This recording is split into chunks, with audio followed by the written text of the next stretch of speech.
রাত বাজে প্রায় 9:45। তো সকাল থেকে ফিজিক্স পরীক্ষা ছিল, তারপর টিউশন ছিল, তারপরে এসে মানে স্কুল থেকে এসে আমি ঘুমিয়ে পড়েছি। তারপর 5টার সময় টিউশন ছিল, তো তারপরে আমি সময় পাইনি স্নান করার। তো এখন আমি যাচ্ছি স্নান করতে। আর টাওয়েলটার অবস্থা একবার কিস করেছি টাওয়েলটাকে। আহারে বেচারি টাওয়েলটা আমার, লিপস্টিক পরে টাওয়েলটাকে এত কিস করেছি আমি। কি করবো, মানুষ নেই তো, ওই জন্য টাওয়েলকে কিস করছি। চলে এসেছি, কিন্তু তার আগে মানে বাথরুমের ভেতর থেকে ভীষণ ঝড় শুরু হয়েছে। আর এখন বাইরের ওয়েদারটা জাস্ট ও মাই গড ও মাই গড ও মাই গড।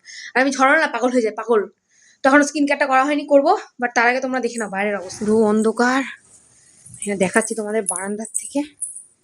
জাস্ট ওই যে দূরে মাঠের ওই জায়গাটা, ফেস ক্লাব মাঠের ওই জায়গাটা একটু আলো জ্বলছে, বাদ বাকি পুরো রাস্তা একদম অন্ধকার।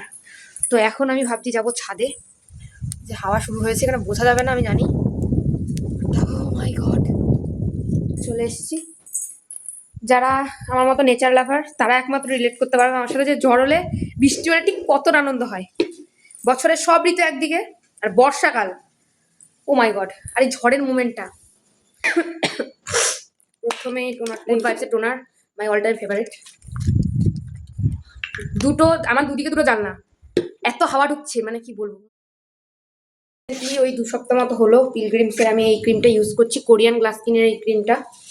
এত বিউটিফুল স্কিনের সাথে এত মানে সুন্দরভাবে অ্যাবজর্ব হয়ে যায় যে কি বলবো। এর আগে আমি অনেক ক্রিম ইউজ করেছি, বাট বিশ্বাস করো এই ক্রিমটা, এরকম ওয়াটার বেস ক্রিম আমি এই ফার্স্ট টাইম। এত সুন্দর মানে মানে বলে বোঝাতে পারবো না, আমি ইউজ করলে তোমরা একমাত্র বুঝতে পারবে এটা।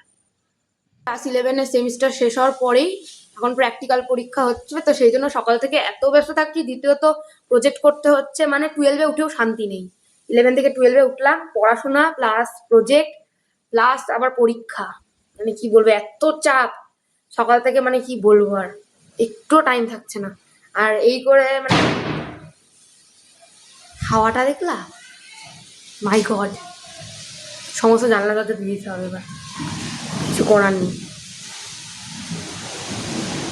2-3 দিন এই জন্য আমার ভিডিও পোস্ট করা হয় না, মাঝে মাঝে গ্যাপ পড়ে যায়, কারণ ভীষণ চাপ থাকে। আর স্টুডেন্ট লাইফে বিশেষ করে 11-12 এর স্টুডেন্টরাই বুঝতে পারবে। তো আজকের মতো